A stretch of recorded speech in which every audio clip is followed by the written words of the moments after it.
Hello and welcome to another guide for Divide et Impera, the mod for Rome 2. Today we're going to be looking at the Masaesyli, who bear a lot of characteristics to the Numidian faction found in Rome 1. Similar to the Numidians from Rome 1, the Numidians in Divide et Impera don't have a particularly wide or selective roster. They aren't a very strong faction. They're actually a very challenging faction in this mod, and you're quite quickly immersed into Punic Wars, having to choose whether to serve your Carthaginian masters or run away and eke out a living somewhere else. You do specialize on light cavalry. In fact, you have the finest missile or javelin cavalry in all of Rome 2, undisputably. Numidian cavalry are excellent support units capable of fighting in combat as well as skirmishing exceptionally well. However, the rest of the roster leaves a lot to be desired. Because you're in the Punic Wars and you are a minor faction, similar to Syracuse, you have a lot of very difficult diplomatic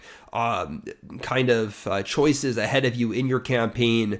So let's go look at Masaesyli on the campaign map and figure out how best to navigate the world as this rather weak and desperate faction. Alright, so when it comes to the start position for Masaesyli, you start out with two settlements, Demidi and Kirfan. And these two settlements, they are reasonably sized for this early game starting settlements. This one has 25,000 and it has 1,000 of your tier 1 population and 3,000 of your tier 2 population.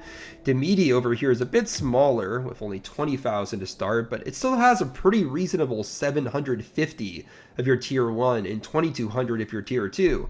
So ultimately you do have quite a bit of recruiting ability between these two settlements.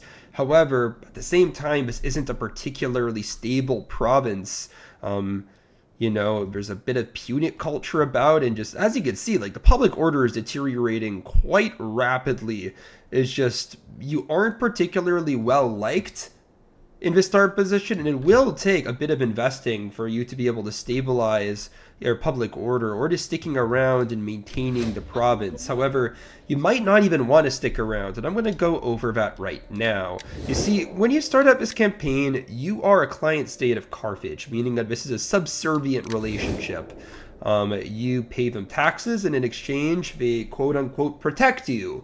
But realistically, we're not really protecting you a whole lot. We're just getting you into trouble, because Carthage and Rome will go to war at the beginning of this campaign. It's inevitable. In Divide et Impera, there's basically an event that happens every single campaign. It happens on a different turn every campaign. However, it always happens at the beginning. In that event are the Punic Wars, when Rome and Carthage go to war, and Rome pretty much always wins unless you intervene. But it will happen, and it's basically a war to the death. Like, Rome will burn Carthage to the ground and salt the ground and all that dramatic stuff. So as a client state of the Numidians, you can basically choose to do, as a client state of Carthage, you can choose to do one of two things when Rome declares war on you. Either one, you can decline to help Carthage in the war, and that actually will make you declare war on Carthage instead, or you can join Carthage in the war and maintain your client state status. And if you decide to go to war against Carthage and break your client state status, then Carthage will probably obliterate you. I mean, look at the size of this faction. Like, Carthage is an exceptionally wealthy empire, and you're just sandwiched within their territories. I mean, they'll blow you to pieces. The other thing is that you don't actually have a good relationship with the Romans. It's not visible here, but the thing is that you have a faction debuff, which is just a, It's a diplomatic penalty with the Romans, which is always there. So even if you go to war against the Carthaginians, the Romans might just go to war against you anyway. So just in general, like, unless you declare war on the Romans with Carthage, they'll probably both hate you for separate reasons, one way or another. So you're really caught between a rock and a hard place, because militarily, you're really not special. You're really not that good. And while you do want to assist the the Carthaginians with a war against Rome, you might be unable to shift the balance in a particularly tangible way, but you can always try. You know, you stick next to Carthage. What you're going to do at the beginning of your campaign is you're going to invest here. You're going to develop some sort of public order building over here, probably a temple of some sort. Clearly this one does better for public order, so you'd build that one and you just let it go. You know, you'd recruit troops and keep your troops local, and you'd have them patrol the region just to get public order down. You'd probably get this army out of the settlements, and fight for you, my lord. You know, you can start patrolling the region from turn one and just try to keep public order reasonable. That's what you would do. You'd invest in civilian technology and build up his province. And that would be your game if you stick next to Carthage. You'd build up your strength until the war with Rome begins, in which case you'd send your fully formed army to go assist the Carthaginians out in Sicily and hopefully tip the balance. Now, the other option you have as the Masaesyli is you can just relocate. Just screw your Numidian homeland. You know, you're probably a semi-nomadic people anyway. So you'd build up a full stack and you travel through Carthaginian lands, because the Carthaginians, as your allies, they will allow you to traverse their territory. So you'd actually go all the way through Numidia, through Mauritania, and invade Spain. At least that's what I recommend, because I really see two different places you could relocate to on this map. Either one, you can go to Spain, and I think that's going to be really good because you're going to keep a nice distance between yourself and the Romans that way. The only negative is that there's absolutely nothing resembling your culture here, so it's going to be quite a while for you to be able to consolidate your gains as you conquer Spanish territory. The alternative is that you could go over here to Fazania. Actually will take you a somewhat similar amount of time to go to Ever. You'd be surprised by how difficult it is to traverse the Fazanian deserts. But yeah, if you go here, the culture is more similar to yours, so it might actually be easier for you to just establish your kingdom over here. But you will be much closer to Carthaginian territory. You'll be much closer to Roman territory as they conquer it, as they conquer Carthage. So in all honesty, if you get over here, you might not be avoiding the Romans very well. They might still come for you all the way over here if you relocate here. So I'm just saying those are really the two options. I think of the two, it makes a lot more sense to go to Spain, because if the point of relocating is to avoid Roman Carthage, why would you go this close? You know, why would you only go over here? And I don't think going to Libya is really much better. I think it's just better to jump the Straits of Gibraltar and head over here. Now, when it comes to your early game military prowess, it's really not very good. You see, there's not a lot of units you can recruit here, and of course, if you're going to go relocate, get a baggage train. That'll help you be a lot more mobile as your army traverses Carthaginian territory. But there really isn't a ton of high-quality troops here. Admittedly, there are a couple of decent supportive troops, like this Numidian archer. This is a really good archer unit. Sure, it's not particularly good in melee terms. However, it's very, very good at skirmishing for an archer that comes from your third population class. So getting maybe 4 of these would probably be a good call. These Numidian spearmen, they're pretty good. Like for a levy tier spear, they are pretty dang good because they have the combat ability of Threo spears here. Just the only weakness that these guys have compared to Threo spears is that they only have 10 armor, so they're about as armored as a levy tier spear typically is, and they don't have any javelins. So they are a spearman that exists in a very awkward area in terms of tier. Like, it's better than virtually any levy spear, but it's weaker than any mid-tier spear. It's just a gatekeeper between those two distinctions. So at least it's capable of doing something. I don't believe the swordman to be particularly good. 23 weapon damage and 13 charge bonus are abysmal melee capabilities when it comes to this sword. The only good thing about this sword is that it's quite nimble on its feet. It has 3 speed and a javelin volley, and pretty high morale for what it's worth. But the one armor it has, as well as the really weak attack, is a severe limitation, and I believe the spearman to just be a more competent unit. So that's really my argument for bringing the spear over the swordsman.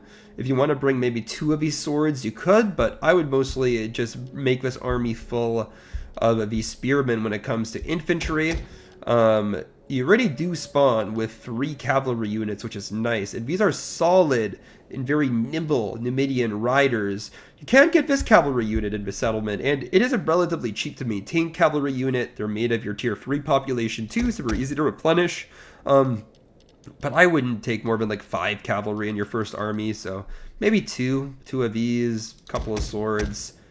You know, finish it off with a spear. That's what you really have. I don't really advise that you take any of these mercenaries here. I don't think that they're quite worth it. Now, when it comes to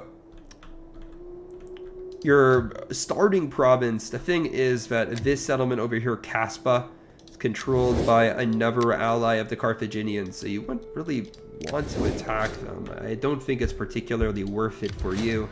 So yeah, really, those are the 2 options you have. You either invest domestically and just build up your initial army, build up your initial province, stabilize public order, and then aid the Carthaginians with a war against the Romans, or you relocate. That's all that it really is when it comes to the Masaesyli start position. I think it is a rather challenging one. Being caught up in the Punic War as a rather unpowerful faction is honestly very, very challenging, and you feel like you're just a normal human being in a battle of giants. That's the feeling that you have with the Masaesyli campaign. But in any case, let's go check out the buffs and debuffs of this faction and see if they'll help us out at all.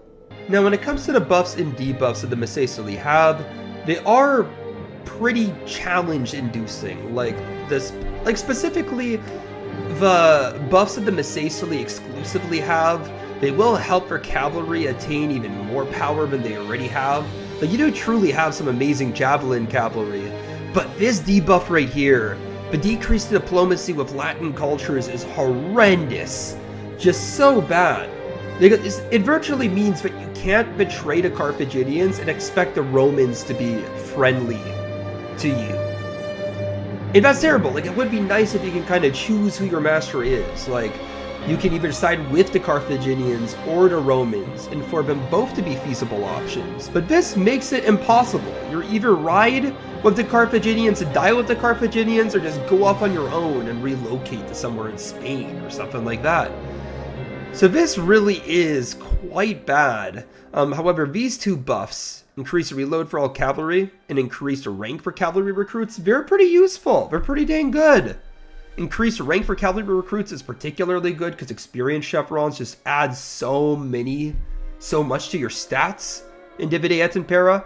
And increased reload for cavalry just means that your javelins fly even faster. And considering a javelins can take a bit of time to fire in comparison to, say, bows or something, this is an exceptionally good thing. It means that your cavalry are more nimble and agile than any other javelin cavalry in the game. Now, these cultural buffs are also quite good. The plus 10% morale for all units during battles in the desert is obviously useful, because considering that you're located right in the middle of Rome 2's desert region in North Africa, you're obviously going to be fighting a lot of battles in the deserts, especially if you're defending Africa from the Romans or Numidia from the Romans. If you end up going to take over Libya or Phazania, that's in the desert. Mauritania is in the desert. Everything is in the desert, guys. Everything is in the desert. So you might fight Carthage in the desert. You might fight Carthage in the desert. So, in all honesty, this is very useful. The plus 10% wealth from agricultural buildings is good. I mean, it's not bad. You know, obviously every faction has agricultural buildings. I don't think that it's insanely useful when it comes to the Masaesyli, but it's just a nice quality of life thing to have. But this decrease in diplomacy of Latin cultures is just an especially challenging and very difficult debuff. And it may force you into wars against the Romans and Carthaginians simultaneously if you don't play the diplomatic game right, and you decide to stay in Numidia while also not allying yourself with Carthage. So be wary, guys, be wary. This debuff can be quite hard, but the rest of the buffs will certainly help you militarily. and help your underdog army to succeed. And speaking of your army, let's go check it out. So when it comes to the army of the Numidians, it's just not a particularly large roster. I mean, as you can see, it's just not a particularly large roster. And the tools that you have aren't particularly elite, at least outside of your cavalry, that is. And your cavalry is more of a light cavalry than anything else. Like, it's not like your cavalry is insanely powerful on the charge or anything. Like, you don't have anything which is going to particularly excel in a melee or in a shot capacity. You just have really good skirmish troops. And that in of itself is quite challenging to utilize without particularly strong infantry. Your missile units are quite good. They are quite good. They're not the best in the game by any means, but you have some great lower tier options, combined with some very stable Peltis units who can at least help shore up your infantry weaknesses a little bit. But just overall, when you take into account everything Numidia has, it's a roster that has very poor synergy. It's a roster that has very few useful tools on their own. And it's just a roster that overall is weaker than the majority of factions in the game. And when you combine that with a difficult diplomatic situation that you start at, being a city, client state of the Carthaginians, a nation soon to go to war with the Romans, this is just a really, really hard campaign. I'd say it's harder than Colchis. I'd say it's harder than Syracuse. As of right now, this is the hardest campaign in Divide et Impera out of all the factions I've reviewed. And I've already done most of my faction reviews, so that's saying something.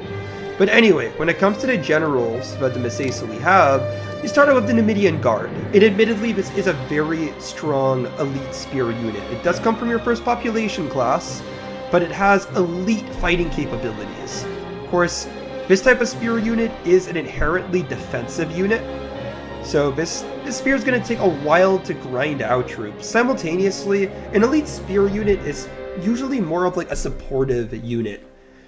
Like, just to any faction that has this type of unit, I always suggest that this is the type of unit you have in your backline and just move in to plug gaps, or you have one or two of these on the flanks just to contend against cavalry. And because we're more stable and we're more defensive in nature, they can better handle being outflanked, the type of messy combat that happens on the flanks. This isn't a particularly good mainline unit because it's just not very quick at killing. It'll take a while for these to do their killing. Your mainline should be composed of more offensively capable troops than this. Now, this isn't the best elite spear in the game, mind you. It's definitely not. Like, if you look at, say, the general unit that the Aravaci have, you'll notice that their elite spear has significantly better armor at 35. This one only has 30. Like, 30 is pretty low.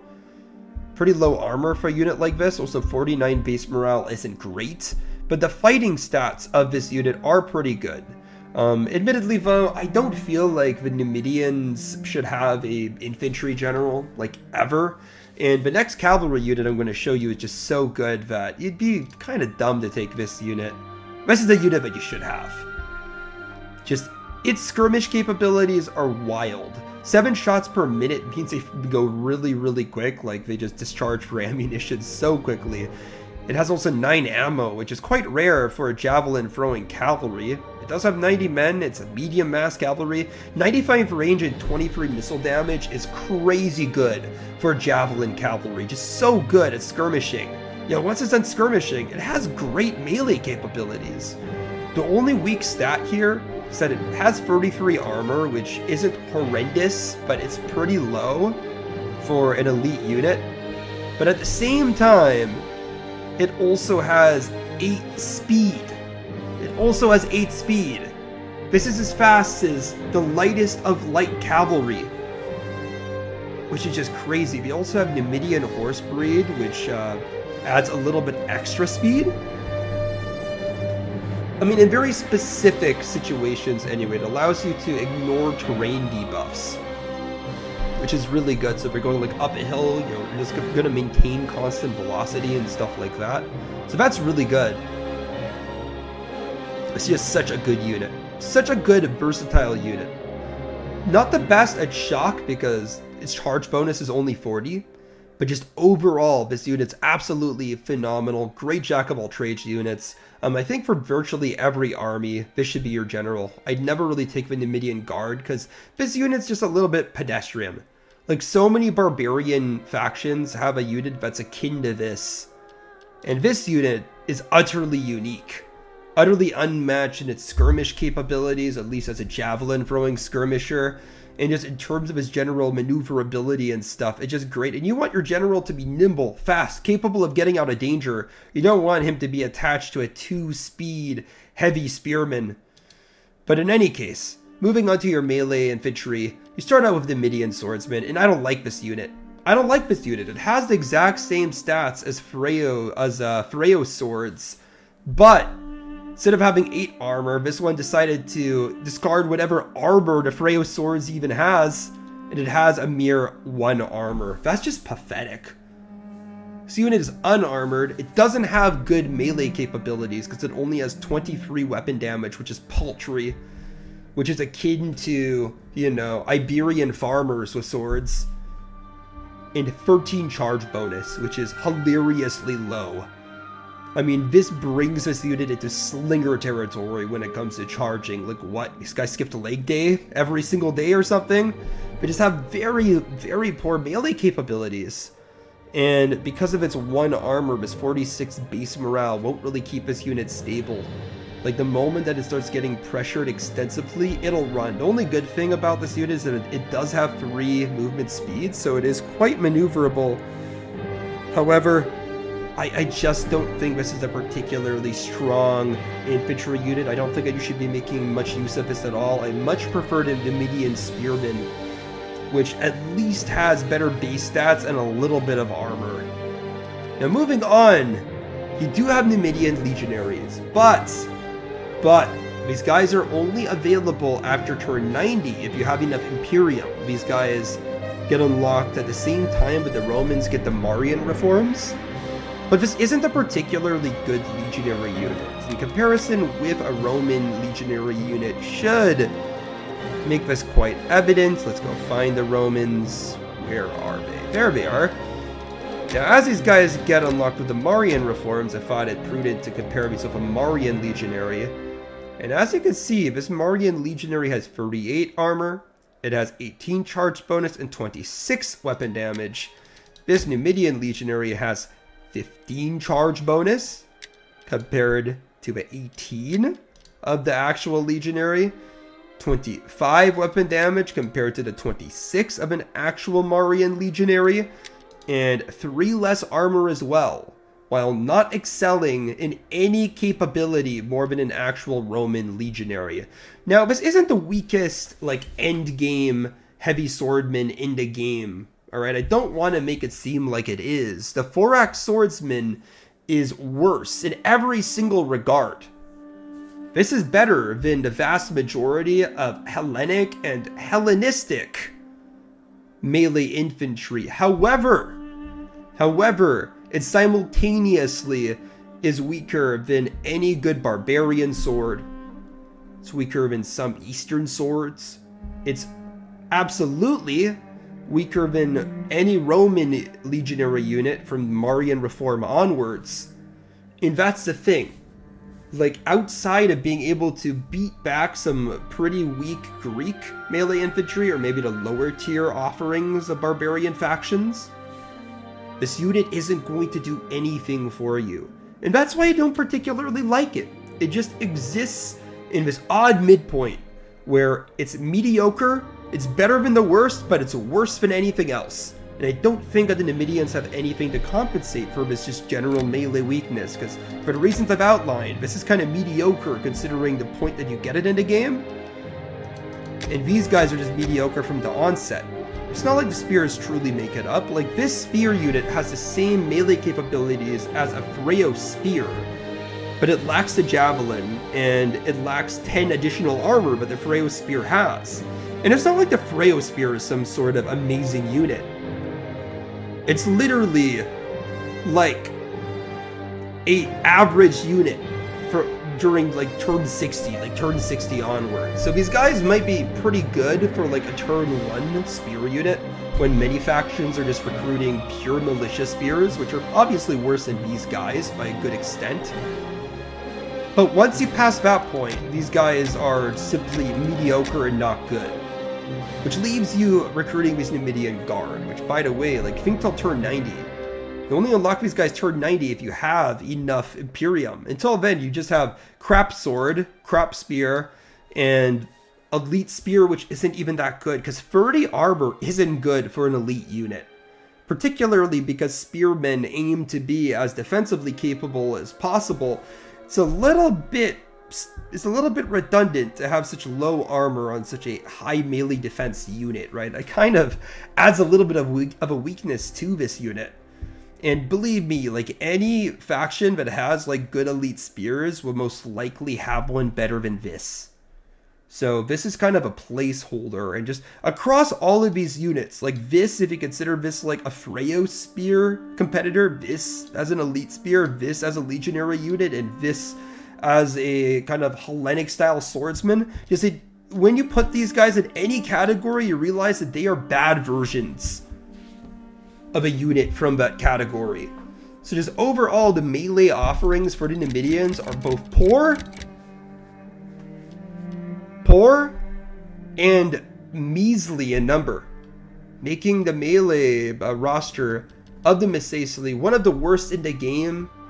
But I think it's probably the worst in the game. I think even the nomadic factions in Rome 2, Divide, and Impera have better options. They have better cavalry, which is a big deal. But anyway, moving on to the missile infantry of the Numidians, you do have some decent options. I have to begrudgingly accept that the Masaesyli do have good missile infantry. Now, they're not game-breaking missile infantry. They're not the best missile infantry. They just have competent missile infantry. Somewhat above average options for missile infantry, which is not going to by any means redeem this faction, but it's at least a tool you can use if you do attempt this extremely hard campaign. Now, the first option you have are these Numidian skirmishers. There's nothing super special about these guys. I mean, they have better than typical skirmish capabilities for a unit of this class because they have 150 men, and they shoot at 85 range and do 21 missile damage. They also have 32 base morale. I think your typical unit of this category has only 30 base morale. Their melee capabilities aren't good by any means, but they're not as bad as they possibly could be. I've seen worse options. So ultimately, this is a cost-effective unit because they're really, really cheap. If you get those javelins off, you can do damage, but because these guys don't have any good melee capabilities, you know, there's just really nothing exceptional to this unit, and their actual skirmish ability is just average. Now, moving on to the Numidian archers, these guys are a good archer to come from your third population class. This isn't like an amazing archer because they have like no melee capabilities. Only 1 melee defense and 3 melee attack will ensure that these guys are useless in a melee fight. But they do have 175 range and do 16 missile damage, making them similar to Persian archers, making them similar to Ethiopian archers. This is just a good, cheap archer unit, an exceptional cheap archer unit, at least at skirmishing itself. So this is definitely a win for this faction, and this is a great unit to use. The Numidian slingers are particularly good because they don't have shields. They don't have shields, meaning that they don't have the same ability to last in a skirmish than the slingers that have shields. I don't like slingers without shields because slingers shoot pretty slowly. So if they don't have the shields to protect themselves, they'll lose decisively in a skirmish against archers. And considering that these are one of his sling units, I just wouldn't recommend that you bring him. Now, these Numidian peltasts, they are pretty good. These and their elite variant, they're both good because they have 150 men. And they have pretty good skirmish and combat stats. But regular Numidian peltast just has lower armor and somewhat worse combat abilities. They both come from your second population class too. It's just these elite peltasts, they come from a higher level barrack, and of course they cost more But considering how weak your infantry is, I totally recommend that you bring them, because at least you can throw them into combat and make your infantry line somewhat capable. You know, look at these guys. 9 melee attack, 14 melee defense, 13 charge bonus, 23 weapon damage. These guys have the same melee capabilities as your Numidian swordsmen. It's just they actually throw, you know, 6 really powerful elite javelins before running into combat, so they can actually kill something with the javelins, and then have the same ability to kill as these swordsmen. These elite peltists, they're as good as your legionaries. Like, legitimately, they have the exact same stat line. These guys are just as capable of your legionaries, but they throw extremely potent elite javelins. So these guys are totally worth bringing once you can, and you don't have to wait for any reforms to get these guys, which is really good. Now moving on to your cavalry. You have your Numidian heavy cavalry, and this unit's a bit odd. It's a little bit odd because they don't have very good charge bonus. Like, this is purely a melee cavalry. And I do kind of wish that you had a unit with a good charge bonus here. You know, something to kind of help your infantry out a little bit, but instead they give you a unit that's just excellent at being in a prolonged melee with both cavalry and infantry. Now, I'm not saying this unit's bad by any means. It still is a really good unit. You know, 8 speed's insane. You know, just these stat lines like 13 melee attack, 12 melee defense, a potent weapon damage of 32, which is just insane for a cavalry unit, 38 in armor, and keep in mind, this unit has 90 men. So you have 90 men with 38 armor and 32 weapon damage. It's just insane. Like, this unit will chew almost anything up. It just, you're missing an actual shock component to this army, just in general, because neither of your swordsmen are particularly good on the charge, and none of your skirmishers are particularly good on the charge either, and then none of your cavalry is good on the charge too, and none of your units are particularly good at killing. So it would have been really nice to have something that can actually give, you know, shock damage. But amongst your cavalry, this is by far the best in an actual melee fight. So you definitely want to bring these once you've unlocked them, because they're in the higher tier of your cavalry barracks. And they do come from your second population class, I believe. I might be wrong, but I'm pretty dang sure that they come from your second population class. But in any case, moving on to cavalry that comes from your third population class, you have your standard Numidian skirmish cavalry. And you do have access to these turn 1. So that's probably the main reason why you'd bring them. Once you've unlocked better cavalry, I just recommend that you ditch these guys, because all of your cavalry have 8 movement speed, meaning that none are more maneuverable than others, but this unit has a paltry 4 armor, which just makes them a little bit too squishy. Besides that, all of your other missile cavalry have far better javelin throwing capabilities. Like, these guys only do 21 missile damage and shoot at 85 range. Your other units shoot at 90 and 95 range. So just for, you know, a better and easier to use javelin cavalry, I'd recommend bringing the other ones. But keep in mind, this unit is relatively decent. Like, it shoots better than average javelins. It has 11 melee attack and 8 melee defense, which is decent. 38 charge bonus, which is passable, and 31 weapon damage. This is the main stat line. Like, this unit will be exceptionally good at hunting down skirmishers, and they can even, like, fight a, we can say, like, a light, low morale, kind of militia-style infantry. But against any other type of infantry unit, these guys will suffer in a melee. These medium cavalry will do much better, because they have way more armor at 18, have way better melee attack and defense, more charge bonus, more weapon damage. Just overall, this unit is an upgrade in every capacity. There's literally no reason to bring these guys if you can bring these guys, other than, you know, maybe you just haven't upgraded your barracks high enough. Or perhaps you just don't have the money or the second population class, because this unit comes from your third population class, which is quite rare for cavalry. It's definitely a luxury, but the Numidians do have a third population cavalry unit. However, if you can get these guys and you have technology and your second population class available, I just get these. 100% of the time, they're just better at every statistic.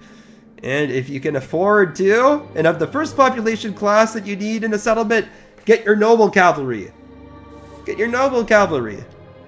They have more melee defense and way more armor and more morale. They even do more damage over javelins. They can throw them over a longer distance. This is just generally a far better unit.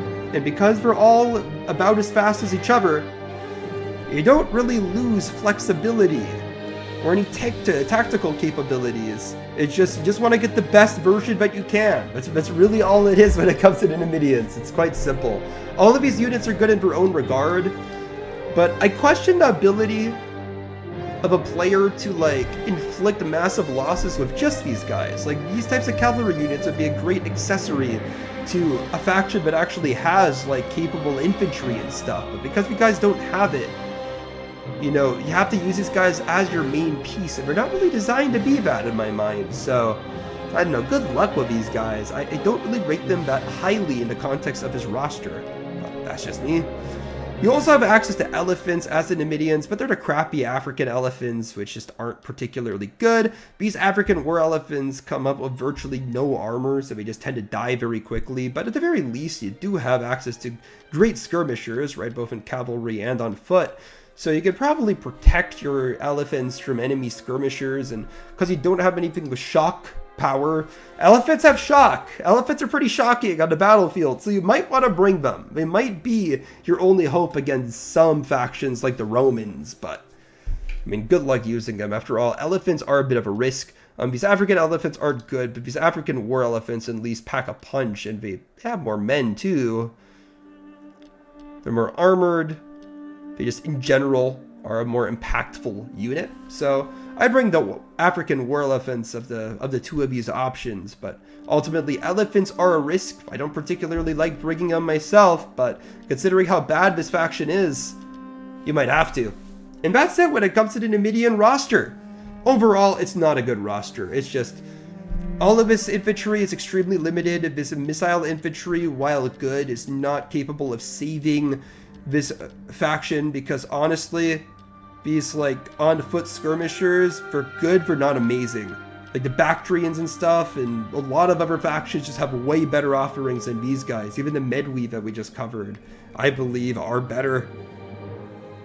Otherwise, when it comes to the shock cavalry, it's alright. It's a good unit within its own niche. However, this roster desperately needs something that's capable of adding genuine shock capabilities, and because this unit only has 40 charge and its main ability is to fight long-term in a brawly style, I don't think that this is the right unit for the job, but it is an excellent version of this type of melee cavalry. This missile cavalry is excellent. They're just brilliant scouts. It's just scouts don't win you battles. Because of these reasons, I'm going to give the Masaesyli a 3 out of 10 when it comes to their power. They're not a good faction. They do excel at some things, and I think I'm giving them props for that in that assessment. But I think that this faction's roster has such poor synergy that that's what I'm going to give them. 3 out of 10. In terms of difficulty, this is a 10 out of 10 campaign.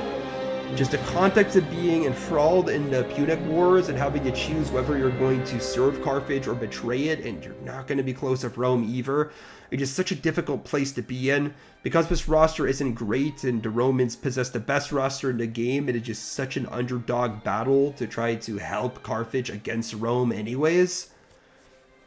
Ultimately, it's just so hard to get your feet off the ground in this campaign, and once you do, you're not especially rewarded by it.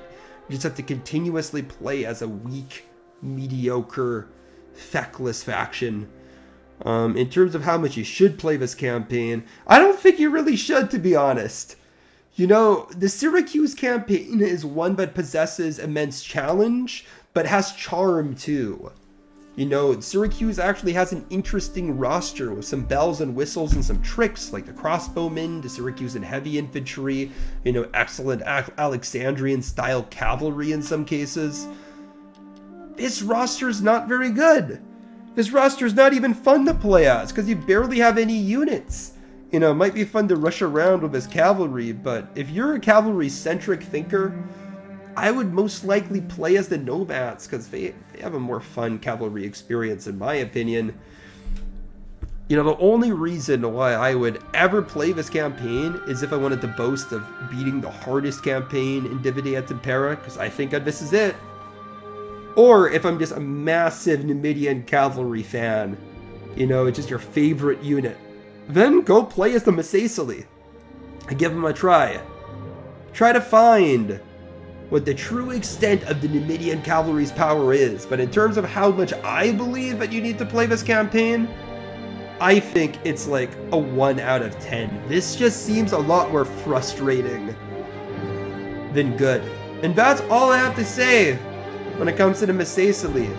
In the base game, the Masaesyli are honestly a power faction if used correctly. They have phenomenal cavalry, several options for imitation legionaries, and just great low tiers. But I think a Divide et Impera gets it right, and I think that they honestly represent the actual, like, general insignificance of the Numidian military that was true in the real world. I mean, they had excellent supportive troops that the Carthaginians made use of. But a standalone kingdom that wasn't fighting in the Carthaginian army, the Numidians were never a particular powerhouse in the region or anywhere. And I think that this roster represents that of a true underdog in a struggling faction. But anyways, that's all when it comes to this guide. I hope you enjoyed the video. If you did, please leave a like, subscribe to my YouTube channel, and yeah, I'll see you in the next guide. Bye for now.